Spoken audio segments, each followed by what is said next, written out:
who is here. We thank you.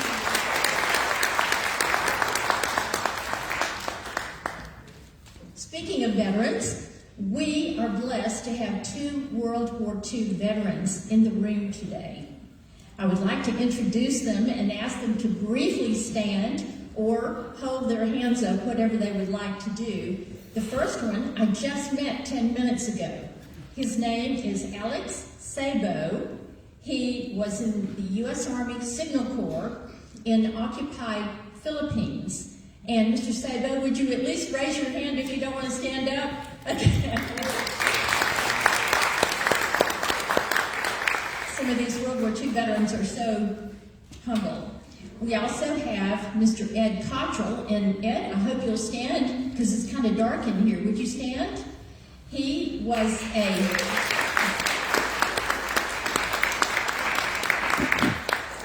served as a P-47 fighter pilot in the Battle of the Bulge in World War II, flying 65 missions during his career. He will be 101 years old in January.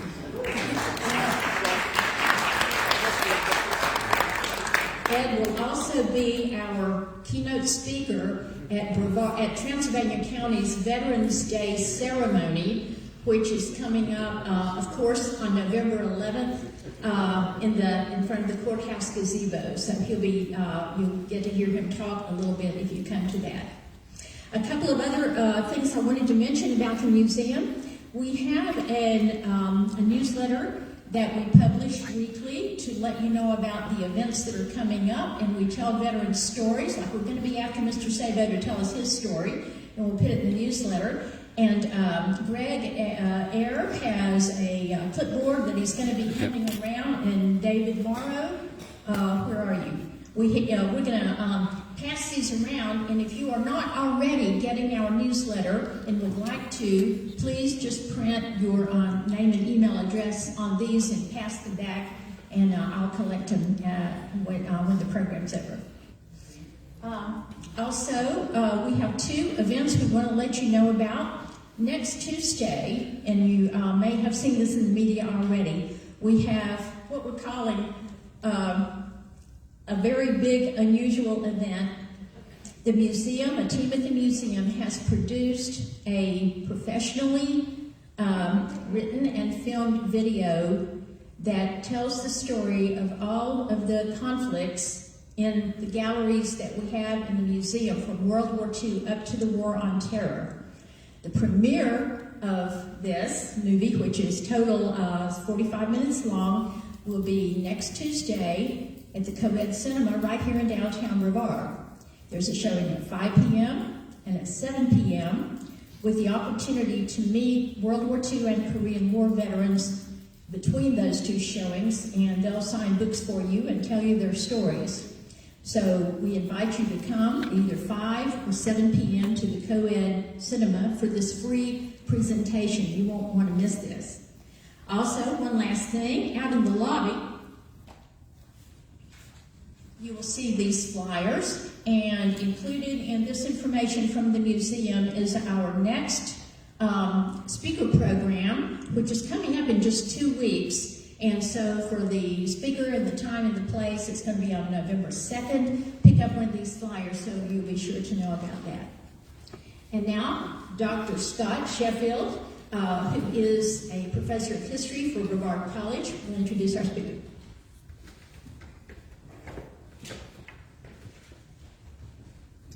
Thank you. Good afternoon, everyone. I can still see you with the light. Welcome to Brevard College. On behalf of the Brevard College community and the Brevard College History Program, welcome to Brevard College. And I thought start by thanking the Veterans History Museum of the Carolinas for this opportunity to partner with them to bring Toni to campus, because we want to bring Toni back to campus whenever we can and get her back in Brevard so we can see her and talk to her. Before I forget, in the lobby, Highlands Books has copies of her book, as you can see on the screen, Royal Forces, the American Annals of World War II, on sale, and I'm sure Toni will put her autograph in it for you if you'd like to do that after this talk. So now I'm going to introduce Toni, who I've known a long time, so I may ramble a little bit, but I'll try not to make it too rambling. Toni was one of our really first star history majors here at Brevard College. She graduated here in 2003, right? Yeah. And while she was here, she was just an outstanding student and president of the Pastimes, the History Club here at Brevard College, and she was very good at that. And she did her senior project, and I was reminded this is probably the first time she got up and did a presentation like this, is when she presented her senior project, not in this room, in a smaller room on Catherine of Siena. So that's what she did when she was here, and then she told me today she hung around for another year in Brevard. So some of you may recognize her as a smiling face selling you a scone and a coffee at Bracken Mountain Bakery, because she did that as a part-time job for a year after she graduated here. So yeah, I probably remember that when she sold us scones here in town. And we were proud of her because after she left here, she went on to get a master's degree in museum studies from George Washington University in Washington, D.C. While she was doing that, she served as an intern in the Biltmore Estate. And also she did an internship with the Freemasons and worked with them in Washington, D.C. And then she, by happenstance, went to New Orleans with her significant other and now husband, and got the opportunity to work at the National WWII Museum in New Orleans. And while there, she has, of course, she's in charge of the place. She's in charge of the place there, Toni, but she's the head registrar and collections coordinator at the World War II Museum. If you've never been there, it's a fantastic museum. I've gone there twice. I visited Toni, and I always get the discount at the museum because of Toni, so remember that if you're at the museum. And it's a great museum. And we're so proud to have her back on campus and partnering with this organization so she can talk to us about her research that she's been doing. And so a great big Brevard College welcome to someone that we love and adore, Toni.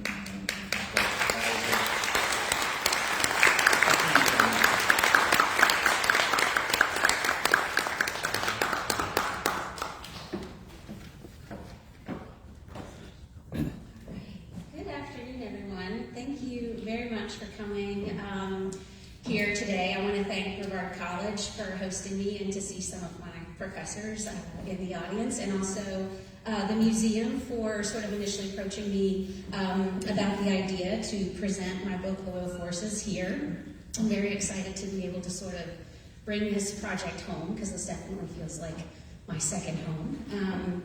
So this actually all started when I began my career at the World War II Museum. I started there in March of 2008, and there had always been talk of an exhibit about dogs, but it could never really get off the ground. So my co-author and co-worker at the time, Lindsay Barnes, and I were like, you know what? Let's do this. Let's see if they'll let the archivist and the registrar curate an exhibit. And so with the blessing of our director, Tom Chikansky, we embarked on curating an exhibition called Loyal Forces, the Animals of World War II. And in 2010, the exhibit ran in our temporary special exhibits gallery for about 6 months. Shortly after, LSU Press approached us and said, would you like to turn this into a book? Which is like every author's dream, is that somebody comes to you and says, I would like to publish your book that you actually haven't written yet, and we would like you to take all this research and turn it into a book. And we really jumped at the opportunity to do that, because one thing about putting together an exhibition is that you research for months and even years, and then you have to distill it down into 100-word text panels and 30-word artifact labels, which always feels a little bit unsatisfying because there's so much more that you want to tell. So the book gave us the opportunity to do that, and we did actually cut some content from the exhibit, because the exhibit did also cover the thing like the German use of horses, but we decided for the book to concentrate on American animals in World War II. And the book covers things that you might expect, like dogs, horses, pigeons, and mules. But we also wanted to talk about some things that you might not expect. Bats, spiders, of course, pets and mascots that people picked up along the way, and then sort of exotic, New World animals that most people coming from Middle America had probably never seen. Elephants, camels, tigers, those kinds of things. So the real impetus for Lindsay and I, though, was we were dog lovers, and wanted to really share a lot of the stories and the photographs that we had seen as part of our research along the way. So it was interesting to me when we first started doing this project that during World War II, or at the beginning of World War II, the U.S. military did not have a war dog program. The only war dogs, or the only dogs in the military, were sled dogs used in remote parts of Colorado or Alaska.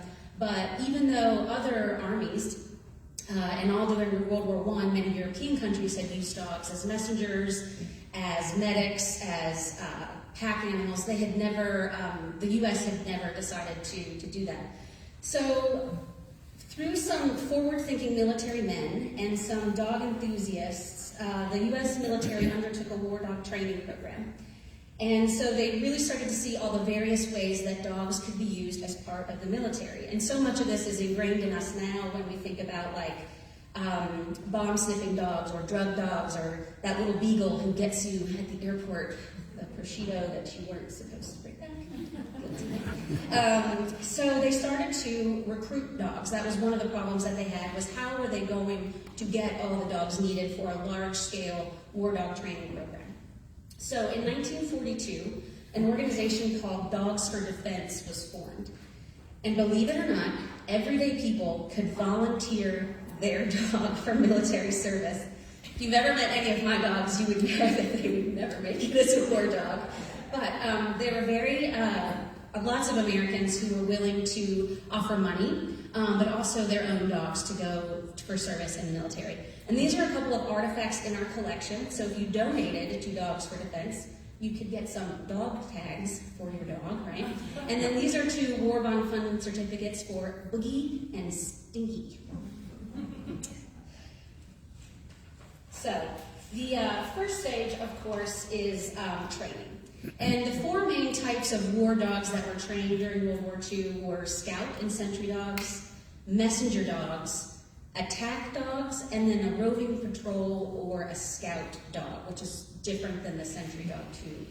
There was actually a 5th type of training, a mine detection dog, and it was actually a failure. And it's interesting for us to think about that now, because what they didn't realize at the time was how sensitive a dog's nose is, and that they could train the dog to smell for explosives.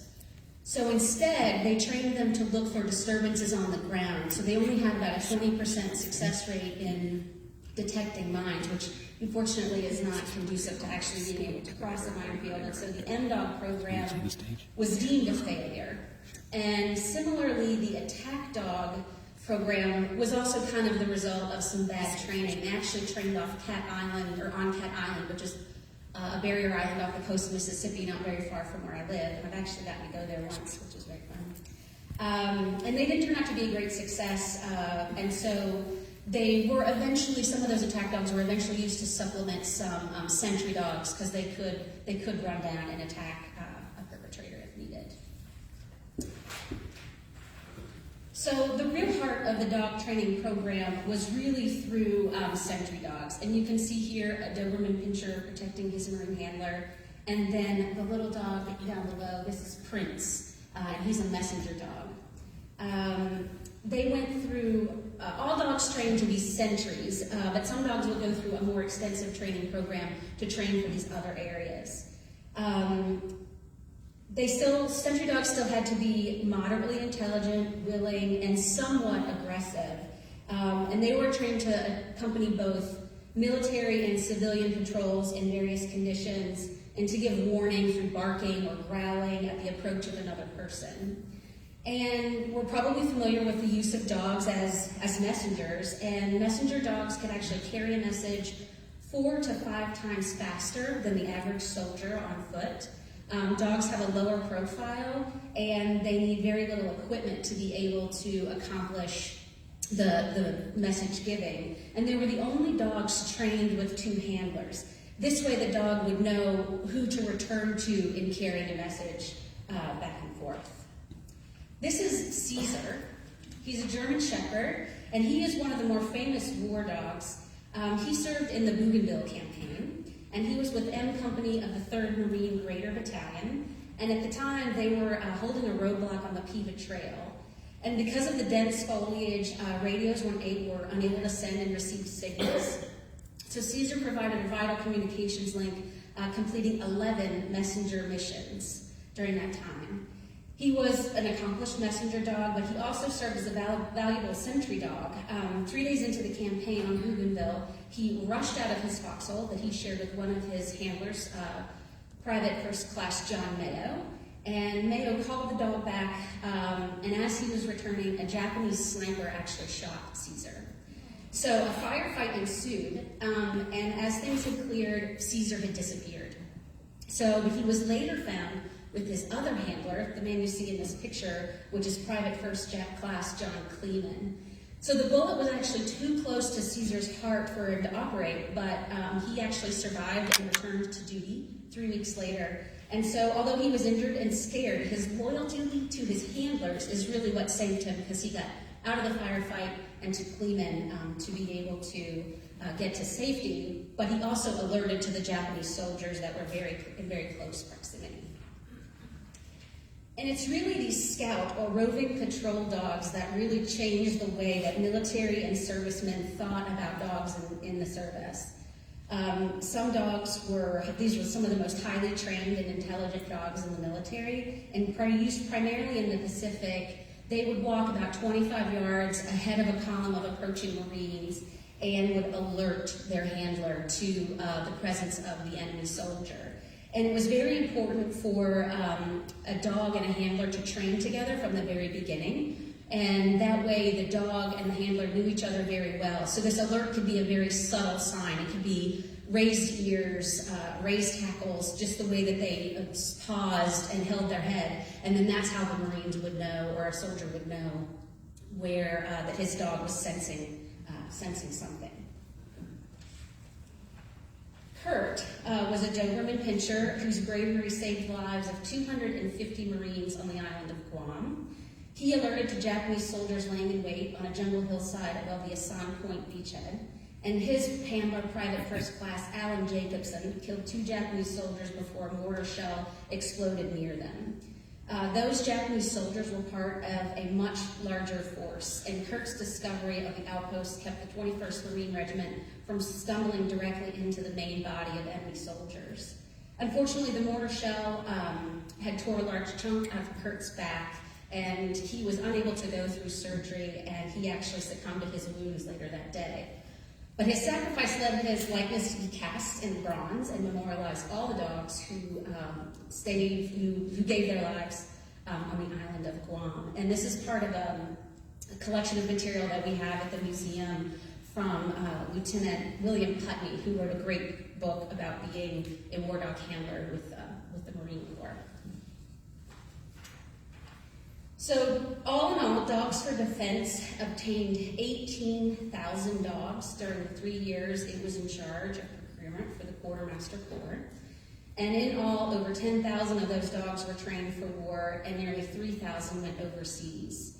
They proved to be an invaluable resource in the Pacific, as well as on the home front, and I'll talk a little bit more about that in a minute. And when the dogs were recruited, the owners were promised that if their dogs survived the war, they would be returned to them. And the promise was difficult to fulfill. The U.S. military did not really anticipate the thousands of hours of retraining that would be needed and the cost that it would be to keep such a promise. But through the work of William Putney and Major Harold Gore's, dogs were given that demilitarization training and sent home. I think in the case of the Marine Corps, there was only 1 or 2 dogs who couldn't be retrained and stayed in the military, sort of retired from the military and didn't go home. And this is a group of war dogs and their handlers with their captured Japanese flag, and this is from the island of Guam. And another animal that we're probably familiar with, seeing in military service, is the mule. And mules are often looked down upon because of their purportedly stubborn and abject nature. But some of you may be familiar with the phrase, tough as a government mule.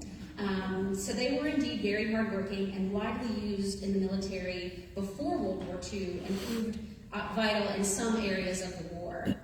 So why use mules? Mules have a sturdy nature and are very sure-footed, and they were really vital in rugged terrain and areas where military vehicles were not able to pass. They actually require less grain than horses and are made in really in nature a more dependable work animal.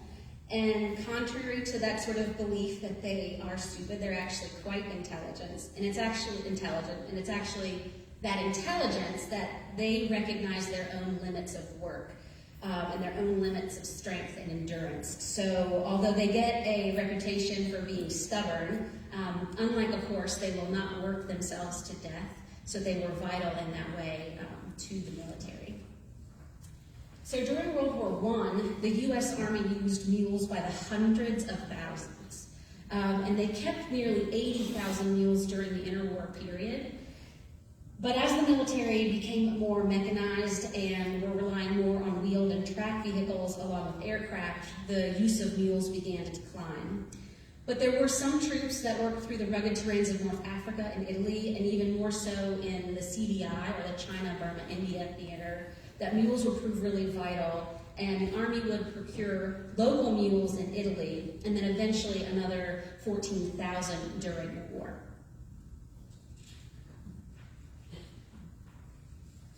And according to the mule on pack manuals, on pack mules, a pack mule should be from 14 3/4 hands to 15 1/2 hands in height, weigh from 1,000 to 1,200 pounds, be compact, stockily built, have a short neck, short, straight, strong, and well-muscled back, low withers and croup, large barrel with deep girth, straight, strong legs, short pasterns, and good feet, just in case you had another requirement to pay for a mule. They had very specific standards that they had to meet.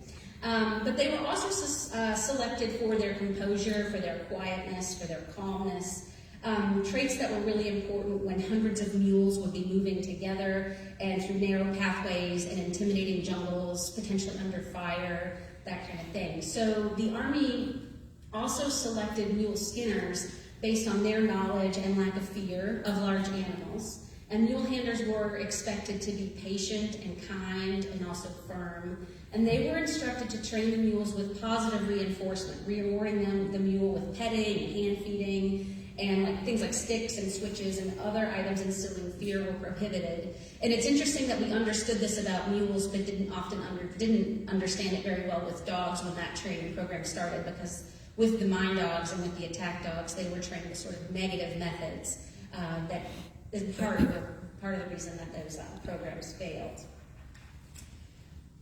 All mules were trained to be ridden, to be led, to stand quietly, to walk, to stand fully packed, to move in a herd, to swim, and finally they were also trained to be immersed in the sounds of battle. And it was actually forbidden for the men to hang on to the mules in rugged terrain, but they did anyway. So often the mules were hauling not only their 200 to 300 pounds of pack material, but also a grown man hanging on them as well. So they did do battle inoculation by working with the mules around motor parks, allowing the animals to become familiar with the smell of gasoline and the sound of engines. They were led among low-flying aircraft and near gunfire. And through this conditioning, the animals learned that the noises and events around them would not hurt them. And so as a result, they could continue to remain calm in the field. So you'll see here, this is a pack saddle that we actually have in our collection. It's about 75 pounds by itself. And then once you put all of the leather straps and the girth and everything that go on it, it adds about another 25 pounds. So you're looking at almost 100 pounds before a mule even gets loaded with any of the material that they need to carry. And interestingly enough, in all of the units, the most well-trained mule was deemed the bell mare, typically always a mare. And she was the lead pack mule, and she wore a special bell around her neck to alert those around her of her presence. And all the mules were actually trained to follow the bell mare through any kind of conditions. And so they used this Phillips-type cargo pack saddle, and with all of its attachments, again, it could weigh about 100 pounds, and then it could hold between 250 and 300 pounds of cargo. And that would mean that 300 mules carrying 300 pounds each was one pack unit, and that would mean they were carrying 45 tons of material. And it's kind of hard to see, but if you notice this white pack on the mule in front, and you follow it around, you'll see a long, narrow line, and that is one that's close to 300 pack mules in a mule train in China, Burma, India theater. So mules actually worked for both the Allied and the Axis armies in North Africa and in Italy, but the decisive backbone was really in the mobilization in China, Burma, India. The theater was one of the most geographically challenging environments in which soldiers saw combat during World War II, and it was a place where mules really proved themselves even more versatile than a jeep. So the most famous pack mule unit in the CDI in World War II was the Mars Task Force. They were a successful and self-sufficient military unit, and that self-sufficiency was because of the cargo loads carried by pack mules. Particularly the 6th, 12th, and 6th, 13th Field Artillery Battalions. They had traveling medical, quartermaster, and veterinary units contained within. And the Mars Task Force was the ultimate proof of the animal's importance in a mechanized army in cases where mobility in rough terrain was more important than speed. So the Mars Task Force was the second of two American long-range penetration units that employed mules and fought behind Japanese lines in the jungle of Burma, today's Myanmar. And its job was to function behind these Japanese lines in the deep jungles of mountains of Southwest Asia to protect and keep China's supply route open. The U.S. wanted to continue to keep Japanese forces occupied in China as long as they could. And from any vantage, this terrain was intimidating. It was almost impossible for motorized vehicles to cross. So strong, sure-footed mules were needed to carry artillery on mountain trails and sometimes in that single-file line, as I showed you in the other photograph. The men of the Mars Task Force were so far behind enemy lines that they only received airdrop supplies. So except for these planes, mechanized transport was not feasible. So therefore, the mules became the force's only reliable means for the movement of supplies. And you can see here one of those airdrops taking place. One mule skinner, whose material we have in our collection, is from a gentleman named Hiram Boone. Hiram was born in 1921 in Marion, Virginia, and went to work at a gunpowder company for the war effort after graduating high school. So he worked at Sunflower Ordnance in Lawrence, Kansas, until the age of 22, when he received a bonus from the company to join the service.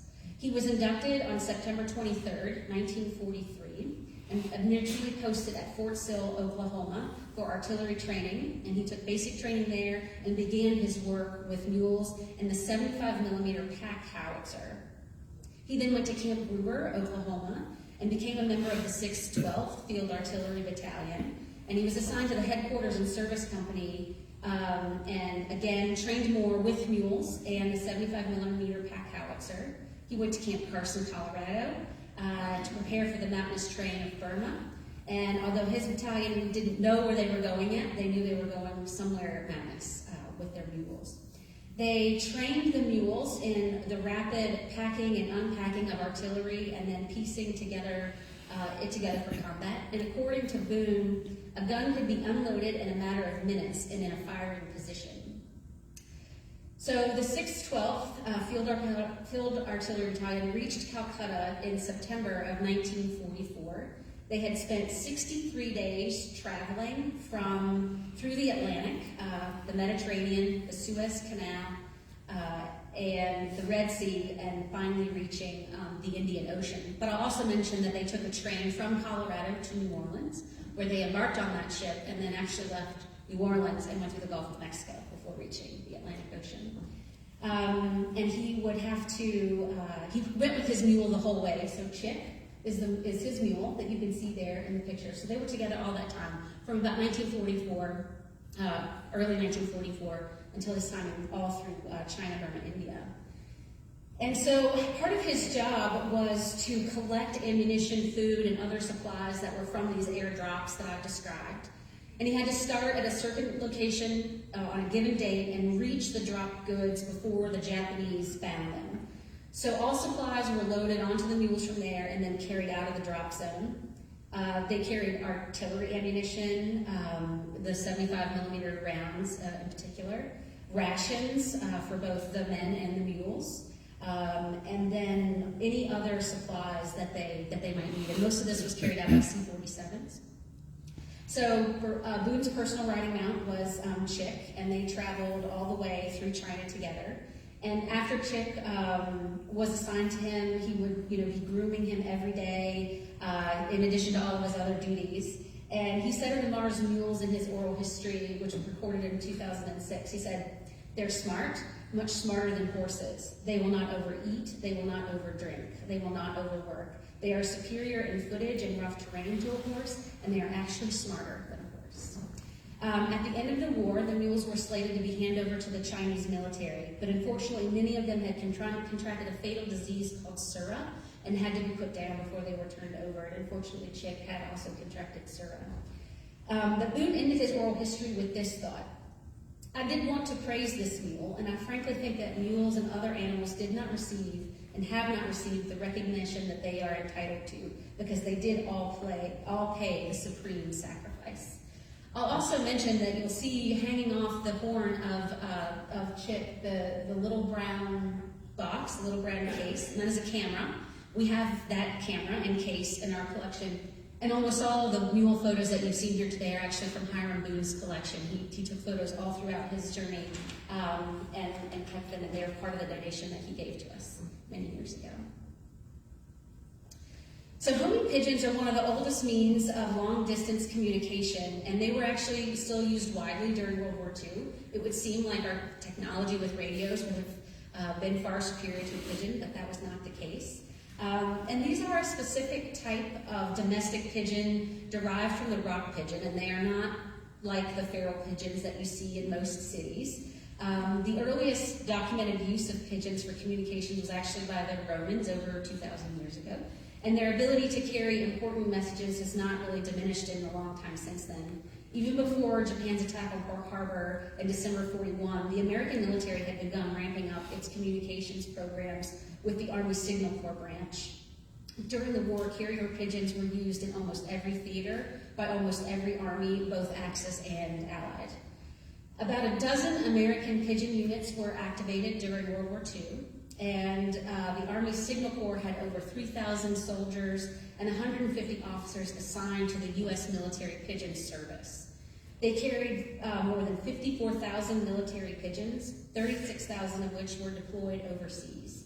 The pigeons were used in every combat theater, saw service with ground troops, on submarines, in bombers, and within the intelligence service. It was an astounding rate of success for the Signal Corps. Soldiers received more than 90% of the messages it sent by pigeon. Pigeons often had to accomplish their missions under difficult conditions like bad weather, night flying, different home lofts, bullet showers, and even attack from enemy birds of prey. Thousands of Allied soldiers, airmen, and sailors owe their lives to these small animals and the pigeoneers who trained them to deliver messages when all other methods failed. In 1943, pigeons as a means of communication formed less than 1% of the total of the Signal Corps service. However, even as an army moved toward near total mechanization, these birds remained valuable to all branches of the military as they were considered an undetectable method of communication. They were utilized especially when other means of sending messages had failed or were not feasible, such as times of radio failure or when troops were under orders of radio silence. Pigeons were also an important part of war communications in places where stringing wire was impossible, such as Guadalcanal and other Pacific jungle islands. Pigeons were equally important for paratroopers, an innovation of World War II for placing soldiers behind enemy lines. They frequently had little or no communication from their drop zones, and pigeons often brought news about the drop zone back to headquarters swiftly without revealing the location of the soldiers. So you'll see here a couple of artifacts from our collection, a message book from the Signal Corps for pigeons, and then that little capsule is honestly probably the size of a quarter. It is very, very tiny. And you can see a soldier putting the capsule on a pigeon's leg in that next photo. And interestingly enough, pigeons were airdropped. It seems like it's a pigeon, it could fly there. That's not quite how it works. So pigeons were actually dropped via specially made parachutes or inside bamboo containers equipped with parachutes. And this is an 8-bird pigeon carrier that can be dropped from an airplane with pigeons in it to men behind the lines. So the containers had to be parachuted in because otherwise the birds would just immediately fly home. So the soldiers would collect the pigeons and attach messages to them before sending them home with the communication. Very few messages were encoded, as pigeons were so dependable at returning to their home lofts. Soldiers did not worry about them falling into enemy hands. And although homing pigeons' talents are very well known, a greater understanding of their abilities is necessary to appreciate the successful use of by the military. Their genius is their inherent ability to return to their home loft, no matter its geographic location. So the bird must be trained beginning very early in life to know that home loft and establish that as the place that it goes back to for the pigeon's life. The loft can be moved to new locations and the bird taken hundreds of miles away, but they'll always find it. So scientists have some theories about how birds employ this homing ability, including using the sun like a compass, detecting Earth's magnetic field, or even using a type of olfactory navigation. But none of these theories yet have been scientifically proven. So we're still not quite sure how pigeons do it, but we do know that training is vital. So first, young homing pigeons are hatched in a loft, which becomes their permanent home and a place that they'll always return. They are weaned in the loft and gradually allowed to fly short distances from the loft before returning to eat. And that's the training mechanism, that sort of Pavlovian dog reflex to come back to eat. Birds are taken to different distances and dropped off, or tossed is the term in pigeon here, to fly home starting from a half mile, then a mile, 2 miles, 3, 5, 10, up to and increasing as much as to 250 miles. Once the young birds trap easily, their home lofts are moved short distances so that the birds do not become accustomed to always going back to the loft being in one place. And then once they're stronger and older, the birds are packed in carrying containers and taken a distance away to be released. Then the lofts are moved greater and greater distances away, up to 20 miles, while the birds are packed in their carrying containers and then released to return to the loft. And at first, they release a lot of birds all at once so that they can help each other return home. But in later stages, they reduce that number and eventually just a pair, and then eventually just a single bird to make sure that that particular pigeon can home. So this was the stage that handlers often would start attaching messages in the containers to the bird's legs so that they grew accustomed to flying while wearing them. All of this advanced military training was designed to prevent the bird's association with its home loft as being in one specific location. This way the birds could travel with advancing forces or aircraft, stay with them for multiple days if necessary, and when released, still return to their home loft despite the loft's probable moving during the pigeon's time away. Here are 2 very famous pigeons. Yank is on the left. And when American soldiers stormed and retook Gafsa in Tunisia, Yank was released with the message of victory. He flew back to headquarters to Bessa, Algeria, which was 98 miles away, to deliver the news ahead of any other means of communication. Lady Astor, who's on the right, she was also in North Africa and sent with an urgent message. And she completed a flight of 60 miles, even after being shot by pellets, breaking her leg and losing half of her feathers. She collapsed when she returned to her loft, but was nursed back to health. And I believe Yank is stuffed and lives in the Smithsonian Collection of American History. I think he still does, I'm not sure. And then so in talking about horses, Americans had really reduced their use of horses as we went towards a mechanized army. Well, the Coast Guard ended up actually using more horses than anybody. So in the book, we actually talk about two different horse uses, and I'll talk briefly about one and then sort of dive in more to this one, which is I did want to concentrate on the Coast Guard. But the other place that horses were primarily used was still in the Philippines. So at the time, we still had forces in the Philippines, and they were horse-mounted cavalry units. And they did initially, when the Japanese attacked in December of 41, begin that first battle of the Philippines and that retreat down into the Bataan Peninsula. And there's more details about that in the book, but essentially you get the idea of how we end up in the Bataan Death March. But that was the last horse-mounted cavalry charge, was there during World War II in the Philippines. But I feel like sometimes the Coast Guard doesn't get enough attention, so I wanted to talk today a little bit about the Coast Guard. So after the bombing of Pearl Harbor in December of 41, Americans on the mainland were on high alert for enemy attack. Many feared the Japanese invasion of the Pacific coast or German invasion on the Atlantic or the Gulf of Mexico, and those fears weren't unfounded. The Japanese did launch over 9,000 balloon bombs, with a few hundred actually reaching North American shores. And Japanese ships were spotted off the coast of California, and German U-boats interrupted shipping in the Atlantic and the Gulf of Mexico. Military authorities felt it was only a matter of time before Axis forces attempted landing operations. And even if the landings were not on a grand scale, small, nuanced skirmishes could create a widespread fear and panic in America. So ultimately, it became the responsibility of the U.S. Coast Guard to protect and defend America's coastline. German U-boats sank numerous ships, and the fear of their landing saboteurs in America's soil called for increased vigilance and spotting them off American coasts. Hitler did have a plan in place to create unease and panic in the U.S. He was eager to prove to the United States that despite their distance, their physical distance from Europe, that Americans were still vulnerable. So soon after the declaration of war, Hitler ordered his sabotage scheme to begin. Named Operation Pastorius, its ultimate goal was to land 1 or 2 teams of saboteurs in the United States every 6 weeks and create a network of spies and saboteurs on American soil. And this is what's scary. It worked, believe it or not, briefly. So the operation started with the launching of 2 submarines in May of 1942. They left Lorient, France, and they were U-202 and U-584. Each carried a 4-man team that was to sneak onto American beaches.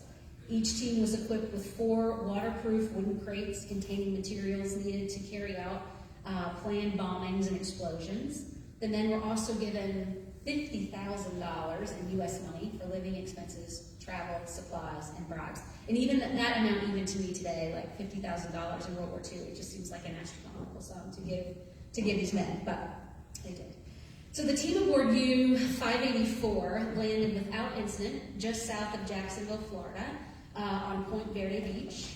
The saboteurs buried their crates of explosives as instructed, changed their clothes. They then walked along one where they caught a Greyhound bus to Jacksonville and disappeared into the fabric of American society. The team aboard U-202 landed on June 12th on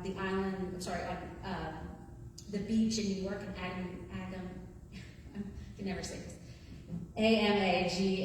Agnesat, New York. Sorry, that took me a second. The men rode ashore in heavy fog and were in the process of burying their crates when one of their team members, Mr. George Dash, spotted a Coast Guard patrolman by the name of Seaman Second Class John Cullen coming along the beach. So Cullen Dash climbed over the dune and approached Cullen and claimed that he and his friends were stranded fishermen. And Cullen offered to take them back to a shelter at a Coast Guard station about half a mile away. Dash declined, and then when Cullen sort of became suspicious, Dash offered him a bribe and then threatened him. So Cullen was armed at the time with only a flashlight. He took the bribe and walked away. And as soon as he was enveloped in the fog, he ran back to his lookout station. And that's John Cullen there. So he gathered others at the Coast Guard station, grabbed some weapons, and headed back to the beach. But Dash and his team were gone. They had managed to catch a train and were already in New York City. By 10:30 that evening, though, their crates of explosives were located and brought to the Coast Guard commander and to the attention of the FBI. And a manhunt ensued, and eventually all 8 of the saboteurs were captured, both those that landed in Florida and those that landed in New York. And so the first attempt at Operation Pistorius was a failure, but it was a very close call for Americans. One team had landed completely undetected. So the need to protect America's vast coastline was more important than ever. So military authorities realized that the U.S. Coast Guard would need greater support and greater preparation to keep more incidents like this from happening. So no animals were present, but the landings made clear that the speed of a horse or the keener senses of a dog would greatly enhance the Coast Guard patrol. So the Coast Guard's need then for horses was immediate, and there was little time to acquire, train, and allocate the animals. However, since the decline of the Army's use of horses resulted in a surplus of trained animals, the U.S. Army Remount Branch began supplying thousands of horses to the Coast Guard for use in beach patrols. So most patrols consisted of 2 men assigned to a 2-mile stretch of beach. The men walked the beach together for their 12-hour shift, and these beach patrols were often tasked with keeping a vigilant eye on the ocean. Often, beach patrolmen were the only people in an area to give assistance when an incident, such as a beach fire, plane crash, or a shipwreck occurred. The Coast Guard beach patrols became eyes and ears for the U.S. Navy and the U.S. Army. Horses were ideal for beach patrol work. Their speed allowed Coast Guardmen to run down enemies and make prompt reports. This ensured that more help would be forthcoming and that proper authorities were quickly alerted to the presence of unauthorized persons. Often, since radio communications were not well established between stations, horses provided the fastest ways to communicate. In an emergency such as a shipwreck, horse patrols provided the quickest method to search for survivors coming ashore.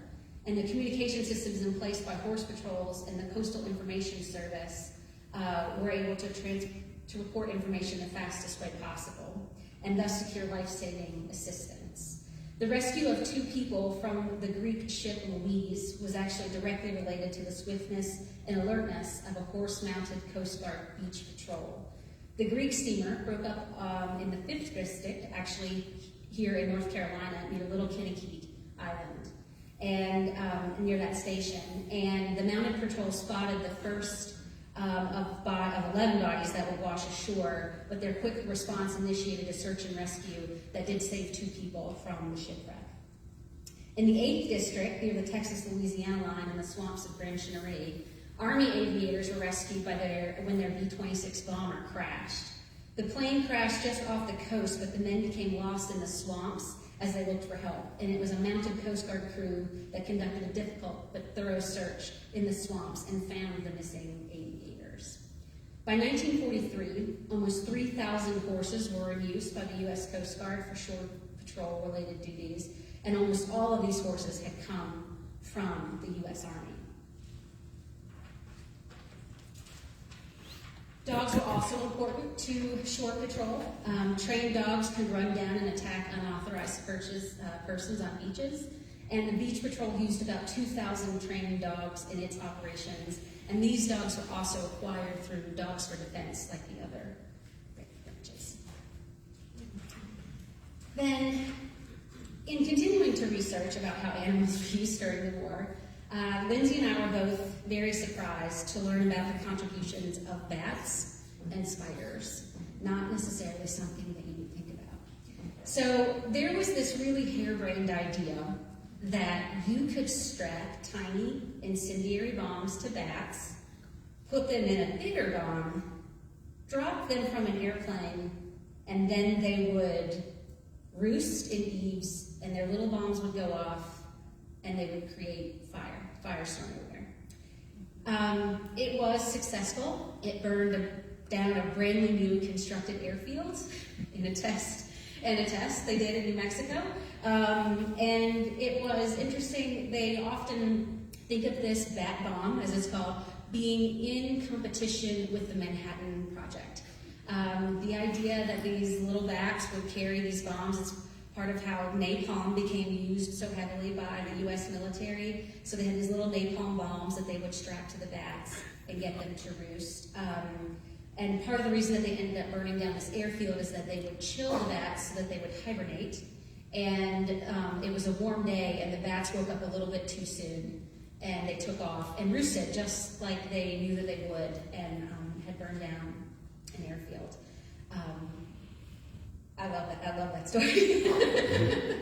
And then spiders, believe it or not, spiders have been used in scientific equipment and optical equipment for a long time, actually since even the late 1800s.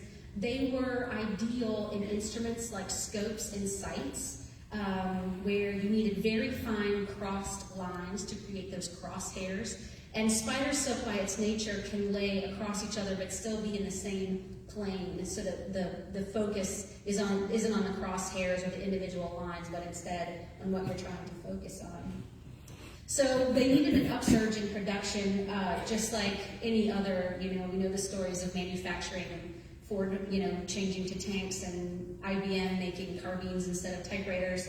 Well, all of the scientific instruments also needed an uptick in production, and so people all across the country were silking spiders. This was the technical term. And of course, the spider silk that was most coveted for this type of work was from the black widow spider. So, so it was the preferred type. So soldiers at Fort Knox would be sent out to collect spiders to be sent to silk farms. And the spiders were well fed and kept in clean environments, but the silk production did shorten their lives. So normally a black widow spider would live about a year, and most of these spiders only lived about 4 months, but they probably produced more silk than they ever would have in their normal lifespan. And you can see this lady here, she is silking a black widow spider. And then a couple more slides, and then I'll be happy to take some questions. One of the things that we see a lot of photographs of are the pets and mascots that units or ships adopted or picked up along the way. So the Ishma is a dog who was adopted by the 434th Bombardment Squadron in North Africa. And this unnamed mascot was from the USS Bismarck Sea. And unfortunately, he may well have perished when the Bismarck Sea was hit by a kamikaze and sunk in 1945. Catnapped, tragic, right? Glamour Puss, victim of mysterious crime. This actually appeared in a base newsletter that we have in our collection. So dogs were, of course, very popular. So were cats, monkeys, even a burrow in some of the other pictures that we have in the book. And then finally, as I mentioned, it was also amazing to me how many pictures with monkeys and parrots and boa constrictors, elephants, camels, you kind of name it, all of these people who encountered species that they had probably only seen in books, or maybe if they had been to a zoo. We have lots of pictures like this as well, where men and service women encountered these New World animals, as you would say. And with that, this is Smokey. She was a dog, a pet, but also kind of earned some stripes in the Pacific Theater with her owner and handler, James Wynn. And he won her in a poker tournament. So, and that's Smokey. So, there is a microphone. Is there any questions? Can I point you to?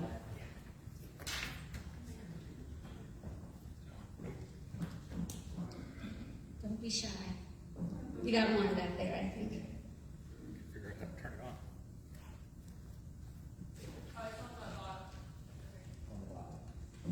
Turn your house lights up a little. Yeah. Question?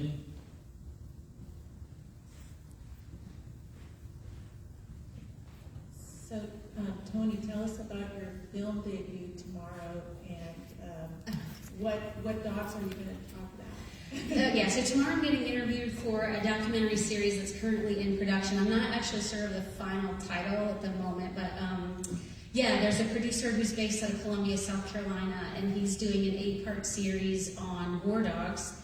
And one of the episodes will focus on World War II. So I'm being interviewed tomorrow by him. And I'll go into a lot more detail on the war dog training program and some of the different aspects of it. That I could talk for an hour about dogs, but I wanted to also cover some of the other animals because they have interesting stories too.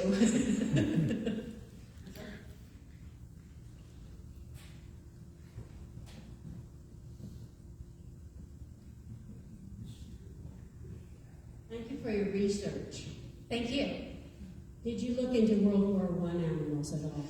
I looked into World War I animals some only because a lot of the basis for what the U.S. was doing was either came from their experience during World War I or in looking at what other countries were doing in World War I. But really the primary focus for us was on World War II and in finding stories and veterans who had worked with animals during World War II.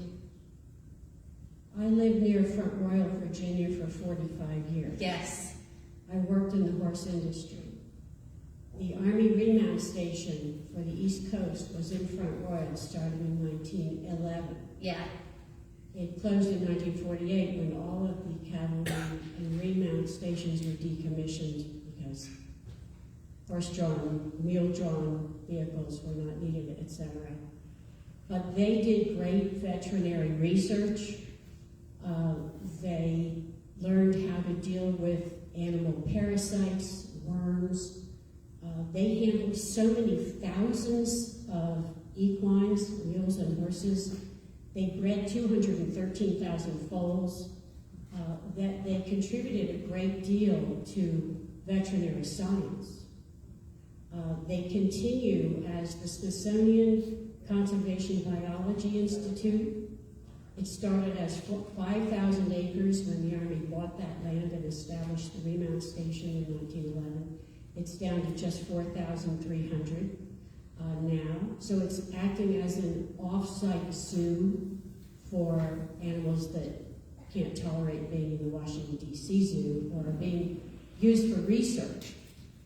So I was part of some activities there. It's been preserved. The quartermaster station and stables are still there. It's an amazing place in the Shenandoah Valley.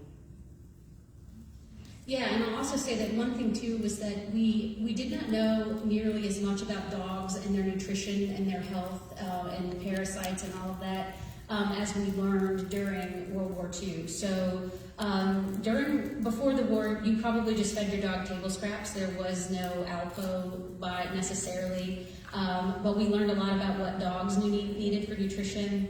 And the veterinarian that I mentioned, Lieutenant Putney, all of his veterinary supplies for his Marine Corps dogs were human ones. He learned to adapt all of the medical supplies issued to a corpsman to be able to also be used to treat dogs. He basically became the dog combat medic during his tenure on Guam. And just at the base of the mountain in Front Royal, which is a very hilly, very steep country, so it was really challenging for even anybody to ride horses there, and they really got hard work. They continue to use part of the facility to train dogs, I believe, for Army purposes and perhaps drug sniffing, immigration type of things. Yeah.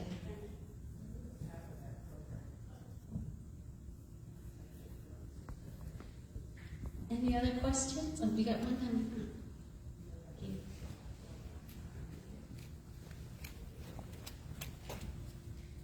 So what do they use animals for now? Anything unusual, different?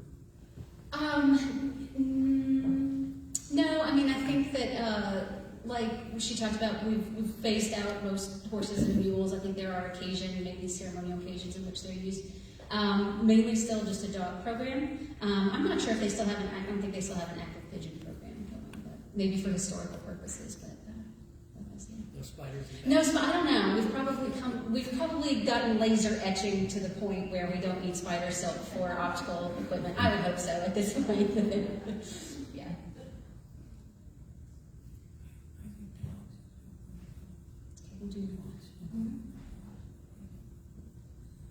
Any idea what percentage of the dogs survived the war? Most dogs did survive. I would say probably about 70%. But what did happen later was a lot of heartworms and a lot of other parasites, just like actually with humans too. Combat wounds were only so much, then there was malaria and other diseases that could actually kill you more so. But a lot of the dogs that were sent overseas did come home and returned for those that were volunteered, yeah. Okay, one more in the back, and then I think we'll have some books out front for signing if anyone's interested, and I'm happy to take more questions too out in the lobby. Toni, do you know anything about the training that they gave the dogs to re-enter the real world? Yeah, so I think today we would sort of think of it as like a PTSD type situation. So, a lot of these dogs have been trained to be on high alert all the time. And so there was a lot of, they were desensitized to a lot of noises, gunfire, all of that to be in battle. So to sort of remind them that they weren't working anymore, and they weren't working all the time. And one thing about the dogs is that they did have two different types of collars. So when there was like a working collar, and then there was just the collar that they wore all the rest of the time. And for them, that was recognition that this isn't playtime, this is work time. And so sort of similarly, they kind of had to do that, for a lot of dogs, they still mentally needed some kind of exercise or to be busy in some way. So they kind of just did it almost in reverse. But of course, they kept a lot of their obedience training and all that. And Lieutenant William Putney has a great book, and he talks about some of about some stories about some dogs that returned home and what it was like for them and their families for them to have a dog that had been in military service. Very interesting. Thank you, Toni. Well, thank you all very much. Thank you.